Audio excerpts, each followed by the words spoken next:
Bonjour à toutes et à tous. Nous allons maintenant aborder la façon d'établir un diagnostic en médecine chinoise. Tout d'abord, nous reverrons la méthode des 8 règles ou des 8 principes que vous avez déjà vue l'an dernier dans son application à la pathologie des méridiens. Ensuite, nous aborderons les 4 méthodes d'examen assez similaires à notre pratique médicale occidentale, mais qui présentent néanmoins 2 particularités intéressantes développées en médecine chinoise, à savoir l'examen de la langue et la palpation des pouls. La sémiologie chinoise traditionnelle comprend 4 étapes pour établir un diagnostic. L'interrogatoire, l'inspection, à savoir examiner un patient, l'auscultation, ici il s'agit plutôt d'écouter les bruits émis par le patient. Les Chinois dans l'ancien temps ne disposaient bien sûr pas de stéthoscope, et la palpation. Les éléments recueillis sont classés en appliquant la loi des 8 règles pour déterminer les causes et les caractères de la maladie, pour en prévoir l'évolution et en choisir la thérapeutique. Il s'agit d'une méthode assez algorithmique. Les 8 principes, les 8 règles, le Bagang, sont une extrapolation de la théorie du yin et du yang. La surface, la chaleur et la plénitude relèvent du yang, la profondeur, le froid et le vide appartiennent au yin. Ils sont étudiés par couple d'opposés. Cependant, la complexité des tableaux cliniques et l'évolution de la maladie amènent souvent à considérer les 8 principes dans leur combinaison plutôt que sous leurs formes isolées. D'autre part, il est important d'étudier l'évolution et les changements qui peuvent faire passer la maladie d'un aspect à son opposé. Enfin, certaines manifestations morbides comprennent des signes contradictoires et des symptômes trompeurs. Il faudra donc apprendre à discerner les formes apparentes des formes réelles.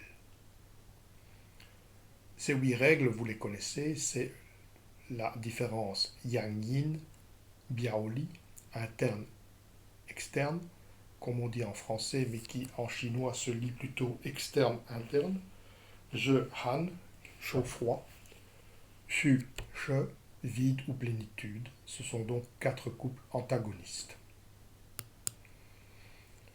Le yang versus le yin. Il s'agit d'une appréciation qualitative de l'énergie. Le déséquilibre yin-yang est le nœud de la maladie. Cette base englobe, comme je l'ai dit, tous les autres principes. Externe, chaud, plénitude relève du yang. Interne, froid, vide relève du yin. Le déséquilibre yin-yang peut être local, il s'agit d'une pathologie focale chez un patient en bonne santé, général, dans le cas d'une pathologie générale, imbriqué si la pathologie est à la fois générale et locale. Je vous fais grâce de la lecture des tableaux qui classent les symptômes yin et yang. Je vous montre simplement qu'une entorse de cheville, pathologie récente traumatique aiguë, sera effectivement très yang, vu qu'elle sera améliorée par l'immobilisation et par le froid. A l'inverse, une arthrose chronique simple du genou est très yin, ce qui explique qu'elle est nettement améliorée par le mouvement et la chaleur.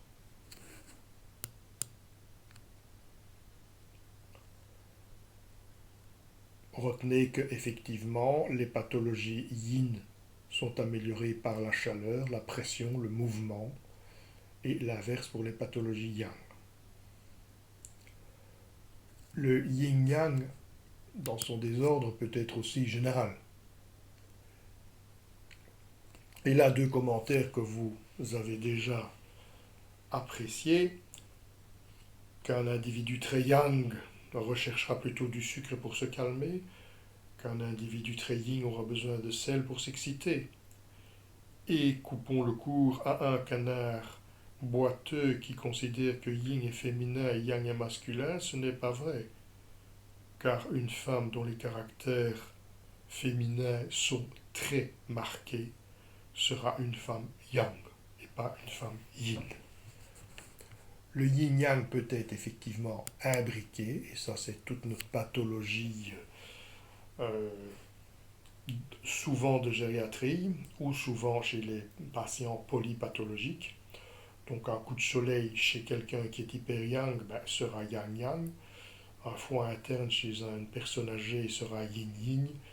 Une entorse de cheville chez un vieux devient une pathologie yang dans un terrain yin. Une chaleur interne, tachycarde, fièvre ou autre sera une pathologie yin chez quelqu'un de yang. Deuxième couple antagoniste, Biao-Li ou externe-interne. Il s'agit de déterminer la localisation de la maladie selon son degré de pénétration. La maladie peut évoluer de la surface vers la profondeur, ce qui marque souvent une aggravation. Par exemple, si l'énergie pathogène est puissante, si l'énergie défensive ou générale est affaiblie, si on a appliqué un mauvais traitement.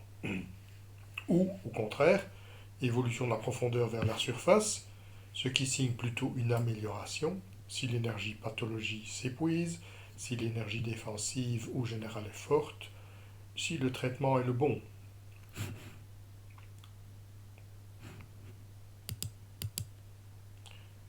Deux questions doivent être posées. Est-ce que la maladie concerne l'externe ou la surface, ou l'interne ou la profondeur? Donc, elle sera considérée comme externe s'il s'agit d'une atteinte de l'épiderme, de la chair, des muscles, des méridiens principaux ou secondaires et des voies respiratoires supérieures. Elle sera considérée comme interne si elle concerne les organes profonds, les méridiens profonds et en fait tout ce qui n'est pas la surface. La deuxième question, c'est l'origine. Est-elle externe en cas d'invasion d'énergie pathogène, de traumatisme? Est-elle interne s'il y a une pénétration directe ou progressive de l'énergie pathogène, ou s'il y a un développement d'un facteur pathogène interne causé par toute cause touchant l'équilibre interne du corps, ou si elle est liée à un problème psychique, un problème de fatigue, d'alimentation ou un déséquilibre Zhang Fu au sens large. Troisième couple antagoniste, Je Han. Le problème concerne-t-il la chaleur ou le froid? Ça détermine la nature de la maladie. Le concept de froid va correspondre à une atteinte par l'agent pathogène froid, froid plénitude, ou à un vide de yang. Là, on a un froid vide. Le concept de chaleur correspond à une atteinte par l'agent pathogène chaleur. On aura une chaleur plénitude ou un vide de yin, et là, nous aurons une chaleur vide. Bien sûr, il existe des syndromes mixtes. Dans les syndromes chaleur, étiologie, l'atteinte par la canicule ou un agent pathogène de chaleur classé chaleur externe. Une stagnation de qi qui se transforme en feu, un excès de remèdes ou d'aliments de nature chaude, ou un vide de yin. Dans les symptômes, nous aurons une fièvre, une soif, une agitation, des rougeurs. Ce sera bien sûr amélioré par la fraîcheur. Il y aura une concentration des liquides organiques et nous aurons plutôt un pouls rapide. Dans un syndrome froid, nous avons une atteinte par un pathogène froid externe ou une diminution du yang. Et dans les symptômes, de façon générale, crainte du froid, absence de soif, écoulement clair, langue pâle, poulant, spécifique selon les 8 règles.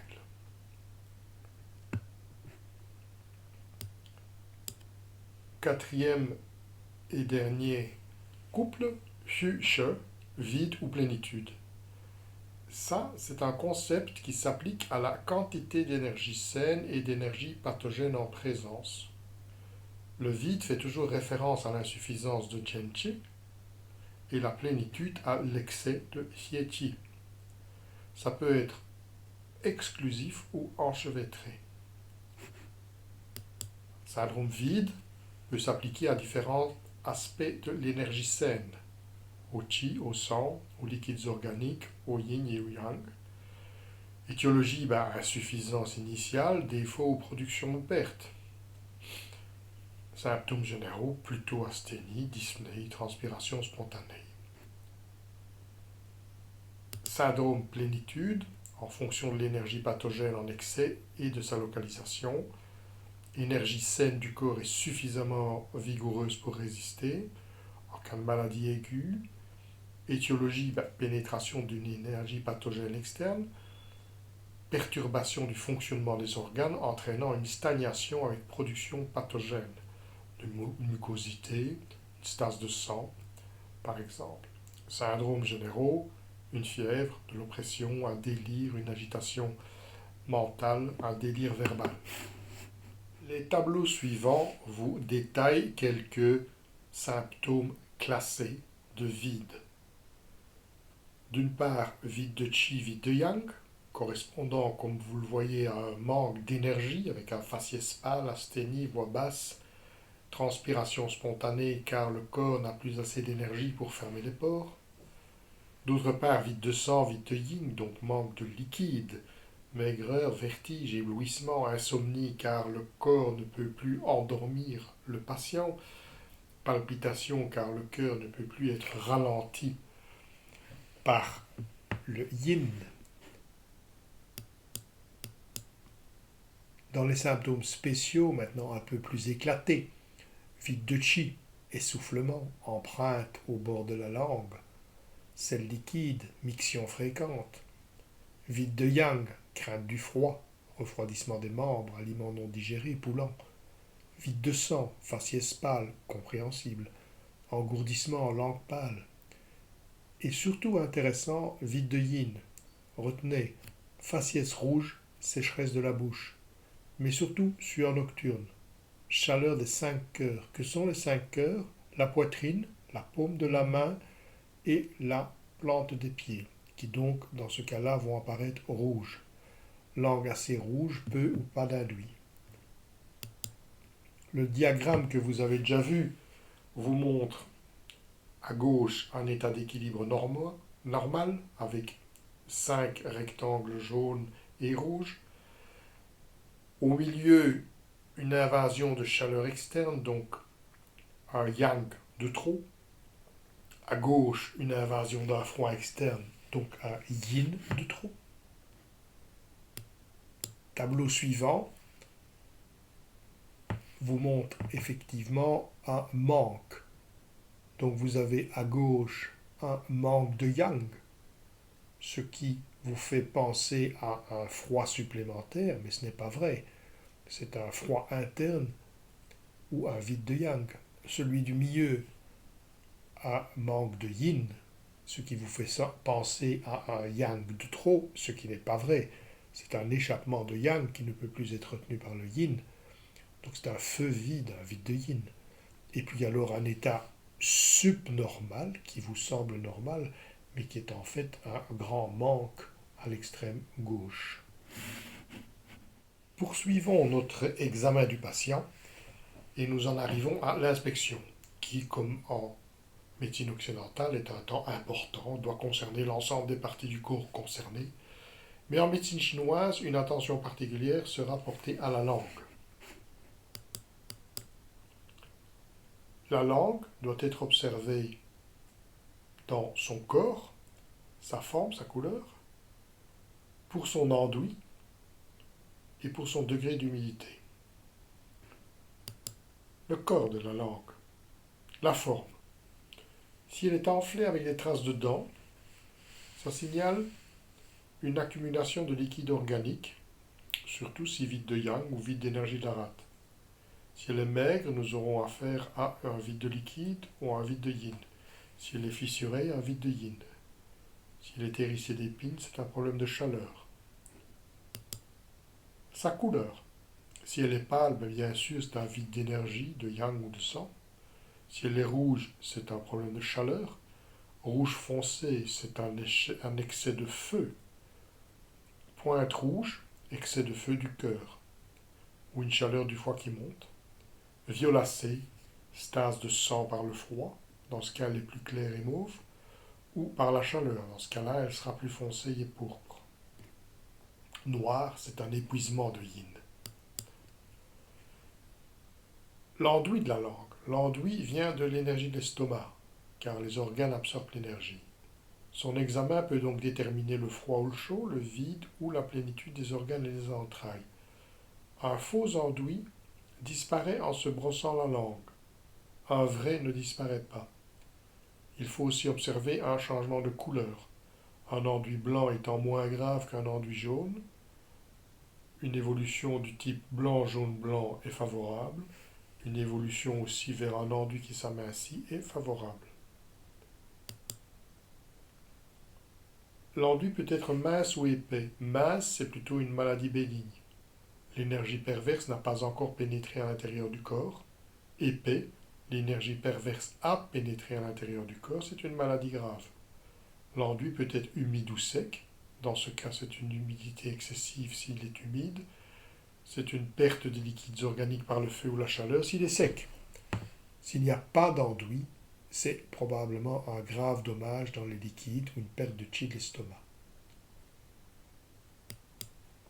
La couleur de l'enduit, comme je disais, blanc c'est moins grave que jaune. Donc un enduit blanc est souvent un cas d'une attaque par une énergie perverse externe. Blanc humide mince, c'est une attaque de vent froid, un bon rhume. Blanc humide épais, c'est une humidité externe. Blanc sec épais, ça veut dire que les liquides organiques sont séchés par la chaleur.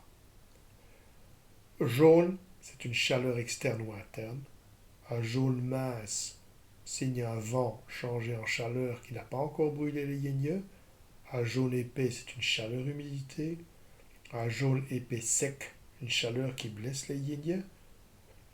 S'il est gris, froid ou la chaleur qui a pénétré à l'intérieur. S'il est noir, un froid intense ou chaleur externe à l'intérieur. Tous ces détails seront repris dans les pathologies spécifiques des symptômes et des syndromes des organes, 5 fous. Retenez également la topographie de la langue.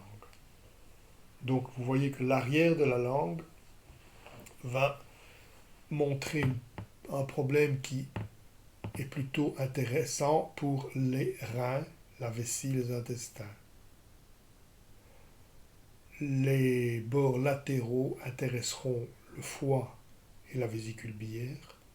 Le milieu concerne la rate et l'estomac. L'avant de la langue concerne les poumons et le cœur. L'audition des bruits émis par le patient fait partie de notre quotidien. Remarquons simplement que les Chinois portent une attention particulière à la voix. S'il est clair qu'une voix basse témoignera d'une affection interne, d'une pathologie de vide, de manque d'énergie, qu'une voix sonore plutôt d'une affection externe, de plénitude, c'est amusant de constater qu'ils ont aussi associé la voix à la théorie de Zhang Fu, en associant bien sûr le foie et la colère, le poumon et la tristesse, la peur aux reins.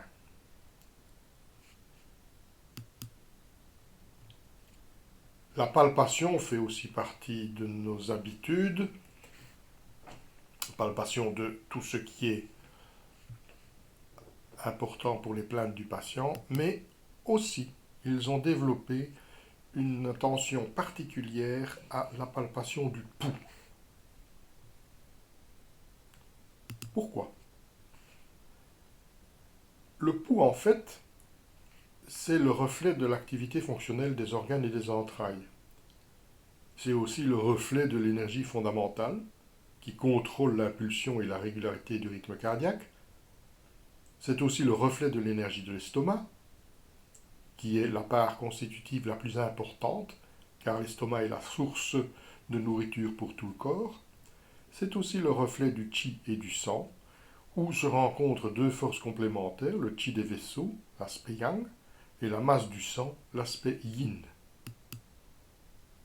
Palper un pouls a aussi comme intérêt que son évolution et son changement peut être rapide. Ça, nous le savons en médecine occidentale. Et c'est un peu analogue à l'évolution du temps de recoloration capillaire que nous appliquons quotidiennement dans nos services. Où prend-on le pouls? La réponse est partout. en fonction des époques et des traités. Théorie des 3 divisions et de 9 emplacements, qui est sur la dia suivante, décrite dans le classique de l'interne. Théorie des 3 divisions, issue de Chandran-Lun, avec palpation de la carotide, de l'artère radiale et de l'artère péronnière. Mais il est clair que la façon la plus pratique et la plus utilisée est bien sûr la palpation au niveau de l'artère radiale. Voici la théorie des 3 divisions et de 9 emplacements. Et maintenant, venons-en au pouls radial. Vous savez tous où se trouve l'artère radiale. Les Chinois l'ont divisée en 3 segments. La partie la plus distale s'appellera le pouce, Hutsun. La partie du milieu s'appelle la barrière, ou Quan. Et la partie la plus proximale s'appelle le pied, ou Che. Ça fait 3 emplacements. Nous avons 2 poignets, gauche et droit. Nous avons une palpation possible à 2 niveaux, superficiel et profond. Ça fait 12 emplacements possibles. Donc ça colle avec la théorie des méridiens. Les correspondances entre ces pouls et les maladies et les organes ont varié selon les époques. On peut retenir que la partie distale de l'artère radiale concerne plutôt le foyer supérieur, la partie médiane le foyer moyen et la partie proximale le foyer inférieur. Je vous montre ici une correspondance moderne de chaque segment de l'artère avec les organes. Il existe également une correspondance occidentale qui n'est utilisée qu'en Occident et pas du tout en Chine car elle n'a jamais été attestée, qui associe chaque position avec un des méridiens.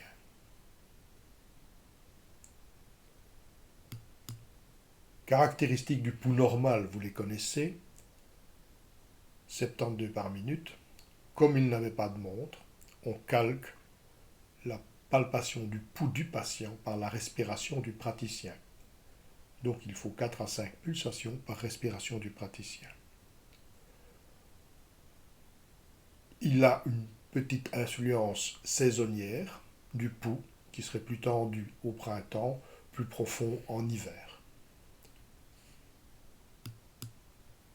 Quand faut-il palper le pouls? Idéalement le matin au réveil, pas après un effort bien sûr, et pas après avoir fumé. Une cigarette apparemment donne 8 heures de vasoconstriction. Comment palpe-t-on le pouls? Sur un patient assis ou couché avec une main plus basse que le cœur. Le médecin met son majeur sur la barrière, l'index sur le pouce et l'annulaire sur le pied. Je parle ici des divisions de l'artère radiale, bien sûr. Il faut une petite pression et il faut le palper pendant 1 minute.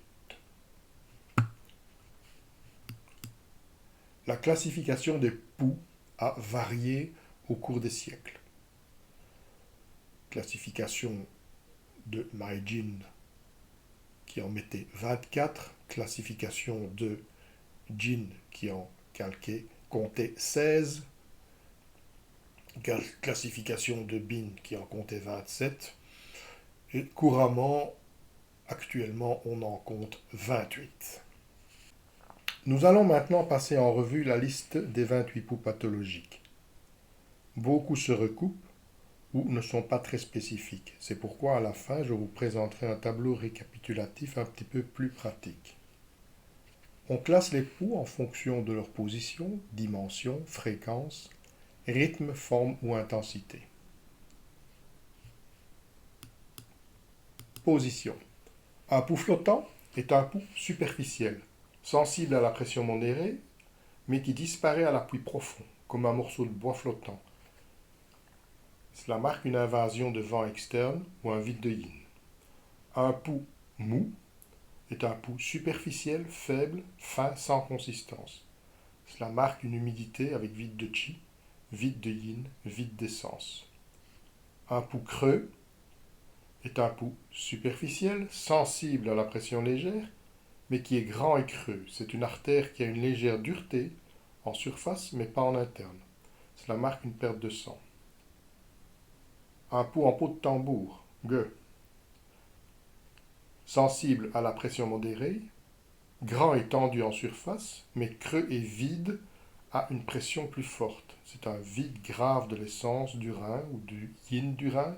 Ça marque aussi une déshydratation. Un pouls profond, chen, est perçu difficilement en surface, mais il est plus distinct en augmentant la pression. Le facteur pathogène est à l'intérieur, c'est un vide de yang.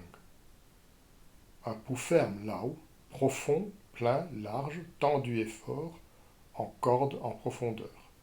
Plénitude interne, froid, stase de sang.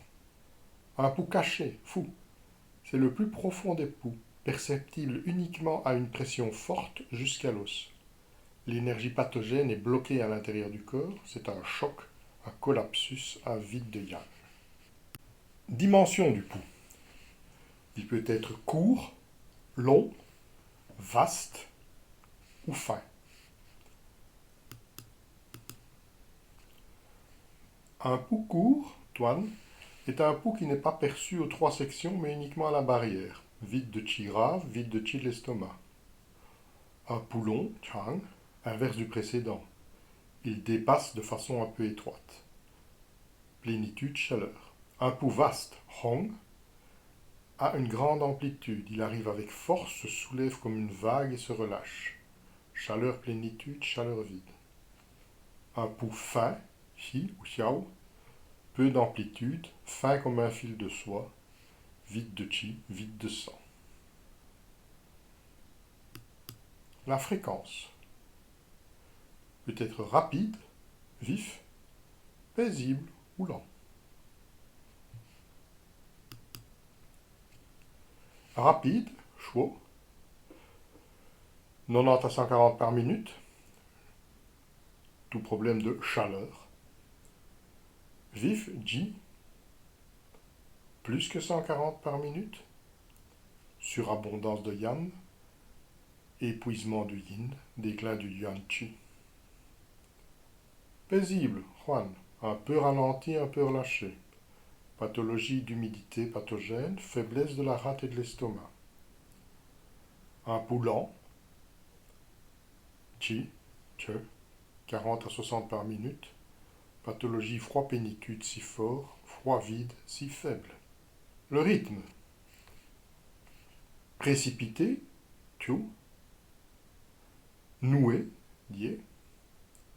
Intermittent, dai. Un pouls précipité est rapide avec des pauses irrégulières. Semble pressé, court et s'arrête. Pathologie de chaleur plénitude, avec stagnation. Un pouls noué, c'est lent avec des pauses irrégulières. Stagnation de chi due à l'excès de yin. Stase de sang due aux mucosités froides. Stagnation de nourriture, masse abdominale. Intermittent, dai, pause à intervalles réguliers. Déclin du chi des organes, douleur dans les syndromes dus au vent, perturbation émotionnelle, frayeur, peur. Passons maintenant à la forme des poux. Comme vous voyez, il y en a 5. Le pouls peut être glissant, roi. Une grande fluidité roule sous le doigt, bat à l'arrière ou à l'avant de son emplacement, comme si l'artère était lubrifiée et un peu rapide. Signe de mucosité, stagnation de nourriture, chaleur plénitude ou femme enceinte. Il peut être remuant, donc. C'est court, glissant, rapide, fort comme un poids qui roule sur lui-même, surtout à la barrière, douleur ou frayeur. Il peut être rugueux, irrégulier dans sa forme, comme si chaque pulsation avait du mal à venir. Il s'agit ici d'une altération du jing, diminution du sang, du yin ou des liquides organiques, stagnation de chi ou de sang, accumulation de mucosité ou de nourriture. Il peut être tendu, Sien, donc long et tendu comme la corde d'un instrument de musique. Généralement pathologie du foie ou de la vésicule biliaire. Il peut être serré, Din, tendu et fort serré sur lui-même comme sur une vrille. Froid, stagnation de nourriture. Terminons par l'intensité ou la force. Ici, il y en a aussi 5. Il peut être plein, une sensation de force ou de plénitude aux 3 segments en surface comme en profondeur, résiste à la pression. C'est évidemment une pathologie de plénitude, de stagnation du chi, de stase du sang, d'abondance d'énergie pathogène. Il peut à l'inverse être vide, sensation de vacuité aux 3 segments en surface et en profondeur, mais perceptible à tous les niveaux. Pathologie de vide, évidemment. Il peut être faible, jo, profond, fin et relâché, d'un vide chronique de chi et de sang, de yin ou de yang. Ténu, wei, très fin, très faible, difficile de compter les pulsations, un vide extrême, de chi ou de sang. Dispersé, san, superficiel, diffus, sans racine, difficilement perceptible à la pression légère, impalpable à une pression plus forte, impossible aussi de compter. Ici aussi, il s'agit d'un épuisement de l'énergie essentiellement originelle. C'est bien tout cela, mais quand est-ce qu'on mange? Rassurez-vous, dans quelques minutes, encore quelques dias. Donc, que retenir pratiquement? D'abord, la dia pratique 1 vous reprend les principales caractéristiques opposées des poux.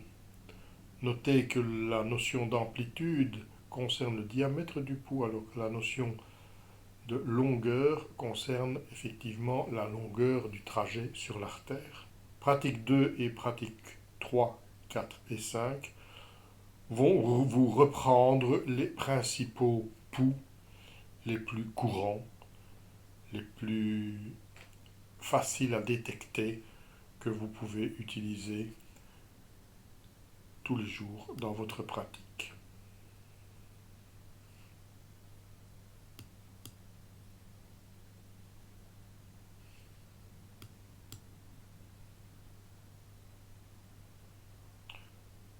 Je vous remercie de votre attention.